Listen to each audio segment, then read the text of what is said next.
My parents and younger sister came over for a family meeting and told me my sister needed my house for her mental health. So I decided to sell the house entirely and move where they could never find me.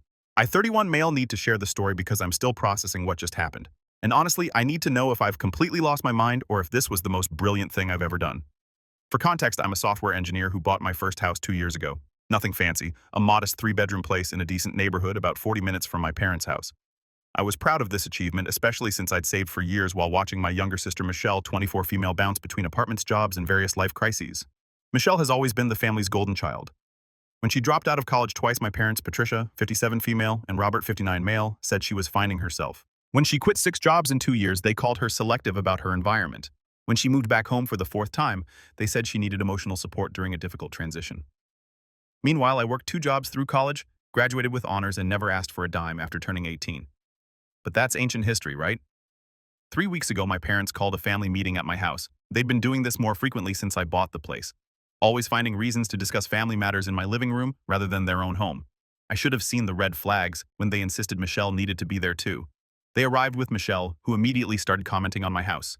"James, this master bedroom is incredible. The natural light would be perfect for my meditation practice." I laughed it off, showing them the lunch I'd prepared. I'd made my mother's favorite lasagna recipe, hoping to keep the mood light. That's when Robert dropped the bomb. "Son, we need to discuss Michelle's living situation. Her therapist says she needs a stable, nurturing environment with plenty of natural light and space for her healing journey." I nodded, assuming they were going to ask for help finding her a new apartment.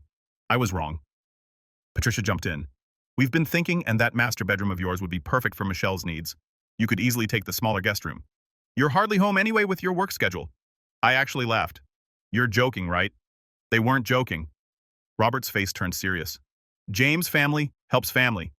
Michelle is going through a difficult time with her anxiety and seasonal depression. The therapist specifically said she needs a room with Eastern exposure and adequate space for her yoga practice. Your master bedroom is perfect. Then she can rent a place with a nice master bedroom," I said, still not quite believing this was happening. Michelle finally spoke up, tears already forming in her eyes. "I can't afford rent right now, James. You know I'm between jobs in this house. It has such good energy. I feel safe here," Patricia added. "It would just be temporary, maybe 6 months to a year, just until Michelle gets back on her feet. You understand, don't you? You've always been the stable one, the strong one. We know we can count on you." Here's where I probably should have just said no and moved on. But something in me snapped. Years of being the stable one while watching them enable Michelle's refusal to grow up. Years of being expected to sacrifice because I was doing fine. Years of my achievements being minimized while Michelle's failures were cushioned. It all crystallized in that moment. "You're right," I said calmly. "I have been the stable one. And you know what? I'm tired of it." They looked relieved, thinking I was agreeing. "So I'm going to make this really simple," I continued. "I'm selling the house." The room went silent. You could hear the clock ticking in the kitchen, the neighbor's dog barking in the distance. Patricia's face went through several expressions: confusion, disbelief, then anger. Robert laughed nervously. "Come on, James, don't be dramatic. We're just asking for a simple favor." "A simple favor?" I stood up, my calm facade cracking slightly. "You're asking me to give up my master bedroom in my own house. The house I saved for? The house I pay the mortgage on? The house where I should feel comfortable and secure? That's not a simple favor, Dad. That's an insane request." "But Michelle needs..." Patricia started. "Michelle needs to get her life together," I interrupted. "She's 24 years old. When I was 24, I was working 60 hours a week and sleeping on a mattress on the floor to save money. When you were 24, Mom, you already had me and were working as a nurse. Dad, you were starting your accounting practice. Why does Michelle get a pass?" Michelle started crying harder. "James, how can you be so cruel? I'm your sister. I have mental health issues and I have sympathy for that," I said. "But mental health issues don't entitle you to my bedroom. They mean you need treatment, medication, therapy, and yes, personal responsibility, not my house." "You're being ridiculous," Robert said, his voice getting harder. "No one sells a house over a bedroom dispute." "Watch me," I said. "I'm not being dramatic. I'm being practical. You've made it clear that my owning a house means I'm expected to sacrifice my space for Michelle whenever she has another crisis. So I'm removing the temptation. I'll sell the house and buy something smaller. Maybe a nice 1-bedroom condo, or better yet, a studio. Can't give up a master bedroom if there isn't one." Patricia stood up, her face red. "James William Henderson, you will not sell this house over something so petty. We're your family. Family doesn't demand I give up my bedroom in my own house that I paid for with my own money from my own job," I shot back. "And yes, I absolutely will sell this house. In fact, I'll call a realtor tomorrow." Robert tried the guilt trip approach. "Your mother and I sacrificed everything for you kids. We paid for your college. You paid for 1 semester," I corrected. "I got scholarships and worked to cover the rest. You paid for Michelle's 4 semesters before she dropped out twice. Want to do the math on who cost more?" The argument continued for another hour. They went through every manipulation tactic in the book. They tried guilt about family loyalty. They tried shame about my selfishness. They tried fear about ending up alone. They even tried bribes offering to pay me rent for the room, a whopping $200 a month for my master bedroom. Finally, they left in a fury with Michelle, sobbing dramatically, and Patricia calling me heartless. Robert said I'd regret this when I calmed down. Here's the thing. I didn't calm down. I called a realtor the next morning. The realtor, Jennifer, was fantastic. She came over that same day to assess the house. As we walked through the rooms, I told her the whole story. She shook her head in disbelief. I've seen a lot of family real estate drama, she said. But this is a new one. Your parents really thought you'd just give up your master bedroom. They didn't think I'd say no, I explained. I never have before. Jennifer understood the urgency. The market was hot in my area, and she said I could probably get 20% more than I paid 2 years ago. She had photographers there by Wednesday, and the house was listed by Friday. I also started looking at studios and one-bedroom condos. Specifically, I looked for places with no guest parking, no extra space, and definitely no room for a pull-out couch. I found a perfect 650-square-foot studio in a building with strict guest policies. Visitors can only park for 2 hours and can't stay overnight more than 3 nights per month. The building was a converted office space, all concrete and glass with a modern industrial vibe. The studio had one main room with a sleeping alcove, a small but efficient kitchen, and a bathroom with just enough space for one person to move around comfortably. Perfect. My phone has been blowing up. My parents have sent everything from angry texts to tearful voicemails. Patricia's messages ranged from, "How could you do this to your sister?" to, "Please, James, let's talk about this like adults," to, "You're breaking my heart." Roberts were more threatening. "You're making a huge mistake. You'll lose your whole family over this." And my personal favorite, "I didn't raise you to be this selfish." Michelle posted on Facebook about how family betrayal cuts the deepest and how some people choose money over blood. She wrote a whole essay about how she's been struggling with mental health and how her own brother kicked her while she was down. The comments were a mix of sympathy and people subtly pointing out that she wasn't actually being kicked out of anywhere since she didn't live with me. My extended family is divided. My Aunt Susan thinks I'm being ridiculous and selfish. My Uncle David said it's about time someone stopped enabling Michelle. My cousins were mostly on my side, having witnessed years of Michelle's drama at family gatherings. But here's what sealed my decision. I found out from my cousin Aaron that this wasn't even Michelle's idea originally. My parents had been planning this for months. They'd been telling Michelle about how perfect my house would be for her, how the master bedroom would help her mental health, how being closer to my job area would open up opportunities for her. They'd essentially promised her my room before even talking to me. Aaron showed me text messages from a family group chat I wasn't part of. Patricia had written 3 months ago, once Michelle moves into James's master bedroom, she'll be in a much better position to heal and grow. The natural light and space will do wonders for her depression. Someone had asked if I was okay with it, and Robert had responded, "James will understand." He always does the right thing for family. They created this entire narrative where I, the successful older brother, would naturally sacrifice for my struggling sister. They assumed I'd cave like I always had before. Not this time. The house already had 2 offers within 3 days, both over asking. One couple offered $25,000 over, and another offered $35,000 over with a cash deal and waived inspection. I was tempted to take the higher offer immediately, but Jennifer advised waiting through the weekend to see if more offers came in. Update 1. 1 week later, the house sold. I accepted the offer for $35,000 over asking price from a lovely couple with 2 kids. They were so excited, telling me about how their daughters would each have their own room for the first time. The irony wasn't lost on me. Children getting their own bedrooms while my parents wanted me to give up mine. The studio apartment application was approved and I could move in immediately. The property manager, Michael, was impressed with my credit score and employment history. "You're exactly the kind of tenant we want," he said. "Quiet, stable, responsible." I decided to tell my family in person, partly because I wanted to see their faces and partly because I wanted witnesses. I asked my cousins Aaron and Tyler to meet me at my parents' house. They knew what was coming and agreed to be there for support. When I arrived, my parents seemed relieved. Patricia actually smiled and said, "I knew you'd come around, sweetheart. Family is more important than pride." Michelle was there too, already planning out loud. "I've been looking at furniture online. I think a white bedroom set would look amazing with the eastern light, and we could put up some floating shelves for my crystal collection." I let them think that for about 30 seconds. "I came to tell you the house sold," I said. "Closing is in 2 weeks." The silence was deafening. You could hear the grandfather clock in the hallway, a sound I'd grown up with but never really noticed until that moment. Robert stood up slowly. "You actually sold it. For $35,000 over asking," I confirmed. "Cash offer." They waived inspection. Michelle, who had been sitting quietly with what I can only describe as a smug expression, suddenly went pale. "But where am I supposed to live?" "Wherever you've been living," I suggested. "Or you could, get a job and rent your own place." Patricia's relief turned to fury. "James, this is insane. You sold your house just to spite us. No, I said firmly. I sold my house to establish boundaries. You showed me that as long as I have something you want, you'll feel entitled to it. So I'm simplifying my life. Aaron chose that moment to speak up. And Pat, you do realize you tried to take his bedroom in his own house, right? That's not normal. Patricia turned on him. This is family business, Aaron. And I'm family, Aaron shot back. And I'm tired of watching you and Uncle Rob enable Michelle while expecting James to pick up the pieces. Tyler added, do you have any idea how messed up it is to demand someone give up their master bedroom in their own house that they paid for? Robert tried to regain control. This isn't about the bedroom, it's about Michelle's mental health. Then get her actual help, I said. Not my bedroom. Therapy medication if needed. Job training, life skills, coaching. You know, things that will actually help her long term. Michelle started crying again, but this time it seemed different. Less dramatic, more genuinely upset. You all hate me. You want me to suffer? No, Michelle, I said, trying to keep my voice level.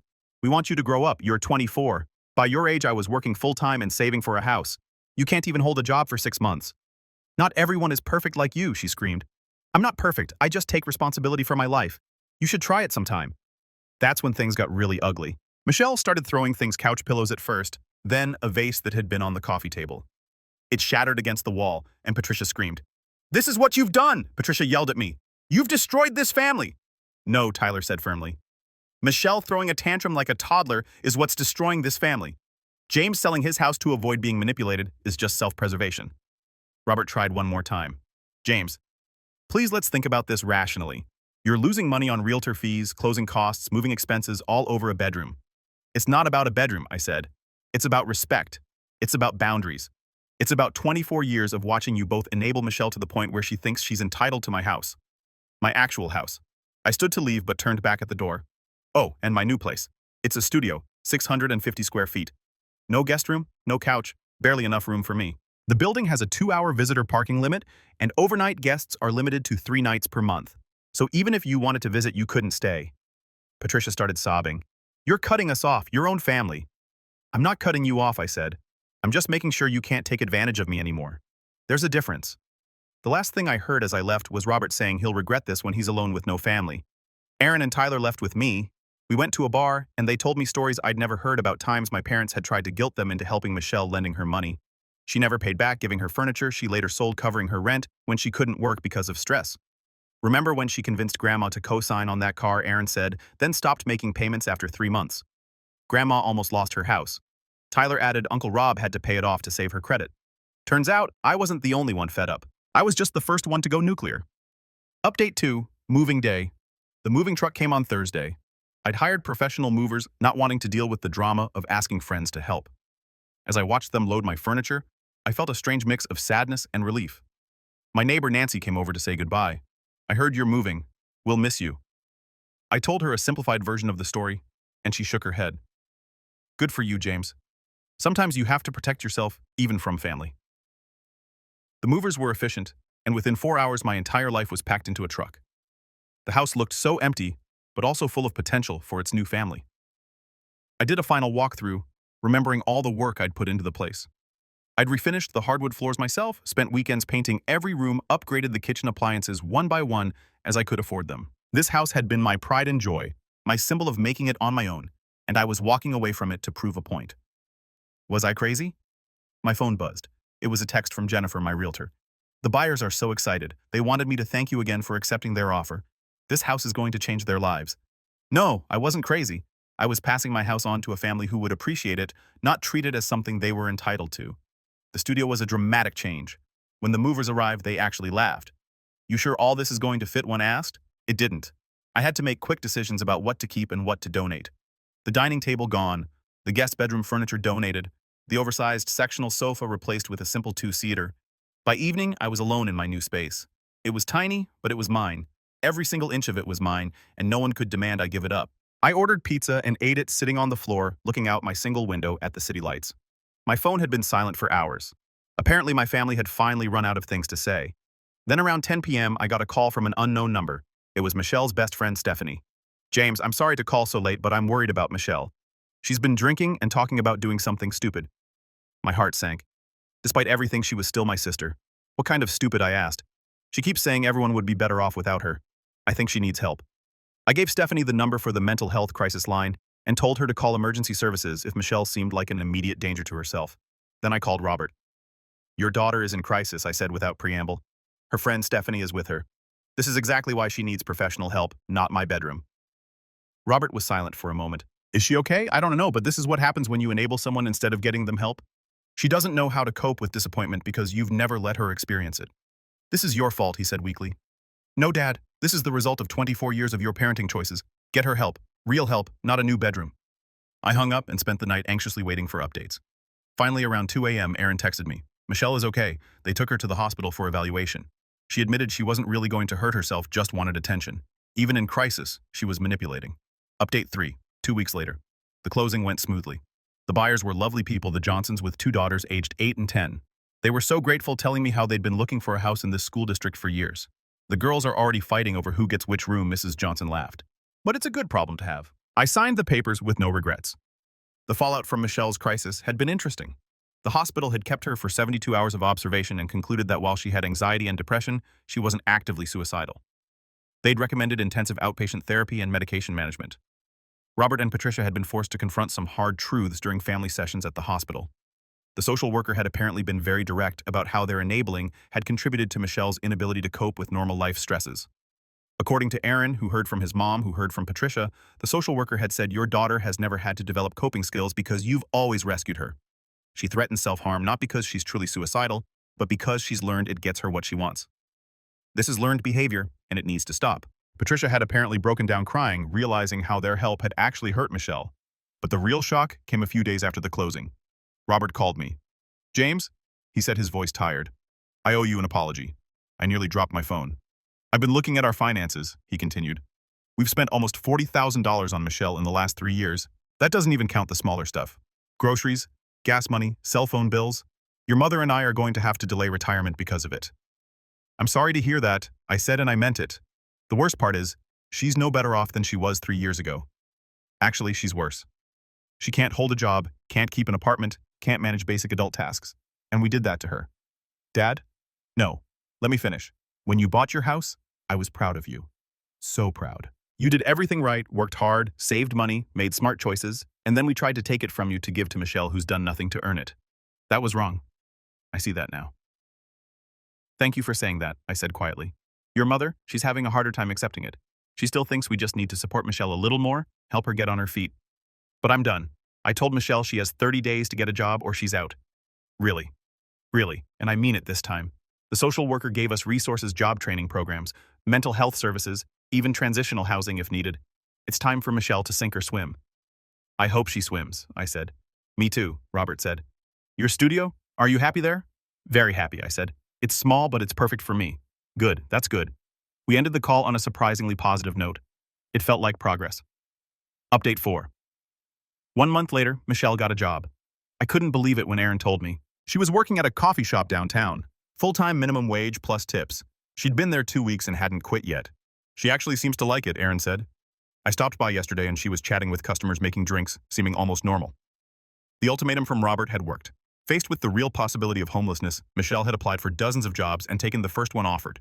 She was also attending therapy twice a week and taking medication for her anxiety and depression. Patricia called me last week. The conversation was awkward but necessary.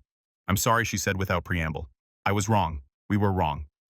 "Okay," I said, not sure where this was going. "I've been in therapy too," she admitted. "Individual therapy, to understand why I felt so compelled to save Michelle from every struggle. The therapist thinks it stems from guilt about working so much when you kids were young. I missed a lot with you because you were so independent, and I overcompensated with Michelle. Mom, I turned her into this," Patricia continued. "This person who can't function without someone rescuing her, and I was willing to sacrifice your home, your comfort, your success to continue enabling her. That was unforgivable." "It's not unforgivable," I said. "But it was wrong. Your father and I would like to see your new apartment," she said. "Not to stay, just to visit to see that you're okay." "I can do that," I said. "Sunday afternoon, you can stay for 2 hours. Parking is metered." She laughed. Actually laughed. "We deserve that." They came on Sunday.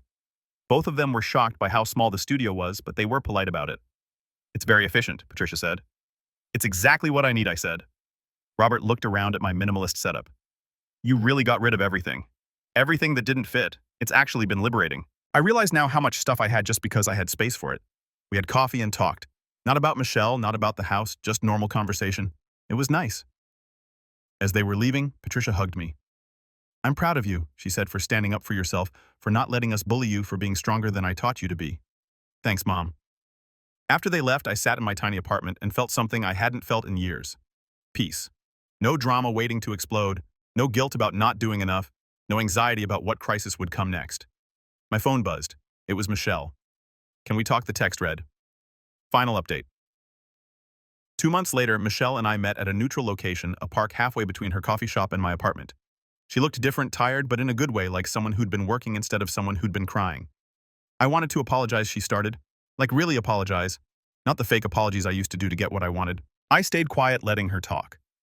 My therapist has been helping me understand that I've been manipulative, that I learned really young, that if I had a crisis, people would drop everything to help me, and that became my way of dealing with everything. She pulled out a notebook worn from use. I've been working on taking accountability. I wrote down all the money Mom and Dad spent on me. It's over $60,000 in the last 5 years. That doesn't even include the stuff they bought me or the bills they paid directly. That's a lot of money, I said carefully. It's a college education, she said bitterly. It's a down payment on a house. It's years of someone else's work that I just took because I could. She looked directly at me, and for the first time in years, I saw my little sister, not the manipulative drama queen she'd become, but the girl who used to follow me around, wanting to play video games and build forts. And I was going to take your bedroom. Your actual bedroom in your actual house. Like it was nothing. Like you owed it to me just for existing. Yeah, you were, I agreed. The worst part is, I felt entitled to it. When Mom and Dad first suggested it, I thought finally something good is happening to me. I didn't even think about what it meant for you. You'd worked for years to buy that house, and I just thought I deserved the best room in it because I was struggling. She paused, visibly struggling with the next part. When you sold the house, I hated you. I mean, really hated you. I told everyone you were a monster, that you chose money over family. But my therapist made me work through it, and you didn't choose money over family. You chose yourself over my manipulation. And that's exactly what you should have done. I felt something in my chest loosen that I didn't even know was tight. I'm not asking for forgiveness, she continued. I'm not asking for anything. I just wanted you to know that I get it now. And I'm sorry. Not sorry that I got caught, or sorry that it didn't work out, but sorry that I tried to do it in the first place. Thank you, I said simply. We talked for another hour. She told me about her job, how hard it was at first to be on her feet all day, to deal with difficult customers, to show up even when she didn't feel like it. But I haven't missed a day, she said proudly. Even when my anxiety is bad, I go in. My therapist says that's huge for me. She was seeing a psychiatrist, regularly taking medication that actually helped. She was living in a small room in a shared house, paying her own rent for the first time in her life. It's not much, she said, but it's mine. I earned it. That's all that matters, I said. She told me she was thinking about going back to school, community college part-time, just 1 or 2 classes while she worked. My therapist thinks having a goal that I'm working toward on my own would be good for me.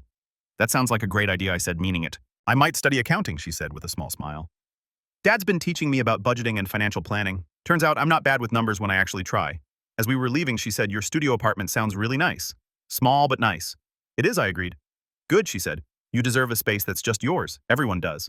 She paused, then added, I'm saving up for my own place, a real apartment, not just a room. It'll take a while on coffee shop wages, but I'm going to do it. No help from Mom and Dad, no manipulation, just me earning it. I'm proud of you, I said, and meant it. I'm proud of me too, she said. For the first time in my life, I'm actually proud of who I'm becoming. My parents and I have rebuilt our relationship slowly but steadily. They come for coffee once a month, always respecting the 2-hour limit. We've had real conversations about boundaries, about enabling, about family dynamics. They're all in family therapy now. Patricia, Robert, and Michelle together once a week, plus their individual sessions. The therapist is helping them rebuild their relationship on healthier ground. Patricia sent me a text last week. Therapist says we turned you into the family hero and Michelle into the eternal victim. Neither role was fair to either of you. Robert has been the biggest surprise. He's taken a firm stance with Michelle, supporting her progress, but not enabling her backsliding. He helped her create a budget, taught her about credit scores, even helped her open her first savings account. I should have done this 20 years ago, he told me during their last visit. As for me, I'm thriving. The studio is perfect, easy to clean, cheap to heat and cool, and completely mine. No one asks to stay over because there's nowhere to stay. No one expects me to host holidays because there's no room. My space is my space. I got promoted at work last month. My boss, Kevin, said you've seemed so much more focused lately. Whatever you're doing, keep it up. What I'm doing is not carrying my family's drama on my shoulders. I'm dating someone new, Jennifer, actually the realtor who sold my house. We ran into each other at a coffee shop, not Michelle's, and she asked how the studio was working out. We ended up talking for 3 hours. She understands boundaries. She respects my space. She has her own life and doesn't need me to save her from it. It's refreshing. The Europe trip is next month. 3 weeks, 6 countries. Solo like I planned, though. Jennifer might meet me in Paris for a few days, separate hotel rooms. Of course, MySpace is still MySpace. Michelle has now been at her job for 3 months, a record for her. She got a small raise and was made a shift supervisor. She sent me a picture of her first performance review, which said she was reliable, hardworking, and showed leadership potential. I've never gotten a positive performance review before she texted. I usually quit before they can review me. She's still in therapy, still taking her medication, still living in her small room, but she's doing it all herself. No manipulation, no dramatics, no threats, just work. Last week, she texted me something that made me smile. A customer was really rude today. Old me would have quit on the spot and called mom crying. New me just smiled, made his coffee, and complained to my coworker on break like a normal person. Progress. Looking back, selling the house was the best decision I ever made. Not because I wanted to punish my family, but because I needed to break the cycle. Sometimes the most loving thing you can do is refuse to enable someone's dysfunction, even when it's easier to give in. My family learned that my success didn't make me responsible for Michelle's failures. Michelle learned that she was capable of taking care of herself when she had no other choice. My parents learned that their help was actually harm, and I learned that it's okay to protect yourself even from family, especially from family sometimes. The house I sold is full of children's laughter now. The Johnson girls each have their own room decorated exactly how they wanted. Mrs. Johnson sends me pictures sometimes. The garden is thriving. They painted the kitchen a cheerful yellow, and there's a swing set in the backyard. That house is serving a family that appreciates it, instead of being a battlefield for manipulation and entitlement. My studio might be small, but my life is bigger than ever. I travel. I save money. I invest in my future. I have relationships based on mutual respect, not obligation. I have peace. Michelle sent me a text yesterday. Just 3 words. Thank you, James. I replied with 3 words of my own. You're welcome, sis. We're going to be okay, all of us. Finally. Sometimes you have to burn it all down to build something better. Sometimes the most loving thing you can do is say no. Sometimes protecting yourself isn't selfish, it's necessary. And sometimes a 650 square foot studio with no guest room is worth more than a 3-bedroom house full of manipulation and guilt. That's my story. Judge me if you want, but I'm sleeping better than I have in years. In my tiny apartment, in my single bed, in my completely mind space, I'm finally free.